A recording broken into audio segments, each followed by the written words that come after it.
காதலிப்பவர்கள் இந்த மாதமும் எச்சரிக்கையாக இருப்பது நல்லது. காதலர்களுக்கு இடையே புரிந்துணர்வு மிகவும் குறைவாக இருக்கும்.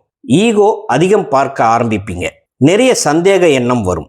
நம்பிக்கையின்மையால் சிலருக்கு பிரேக்கப் ஆகவும் வாய்ப்புகள் அதிகம். அதனால இந்த மாதத்துல உங்கள் காதல் உறவுகளில் மற்றும் காதலருடன் பேசும்போது பொறுமையை கடைபிடிப்பது மிகவும் நல்லது. கும்பராசி மாணவர்களுக்கு ராசி அதிபதி சனியின் மீதே குருவின் பார்வை இருக்கிறது. அதோடு 9ஆம் இடத்துல சுக்கிரன் ஆட்சி பலம் மற்றும் 8இல் மறைந்த புதனும் நிறைந்த கல்வியை தரும் என்பதால் உங்கள் படிப்பில் நல்ல முன்னேற்றம் இருக்கும். வருங்காலத்திற்கான தேர்வுகளுக்கு இப்போதே உங்களை தயார்படுத்திக் கொள்வீர்கள். இருப்பினும் முதல் வீட்டில் ராகு இருப்பதால் கவனம் சிதற வாய்ப்புள்ளது.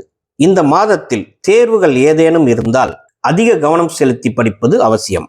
ஆரோக்கியம் பற்றி பார்க்கும்போது ஜென்மராசியில் ராகுவும் 2ஆம் இடத்தில் சனியும் இருப்பதால் முகம் சார்ந்த பாதிப்புகள் வரலாம்.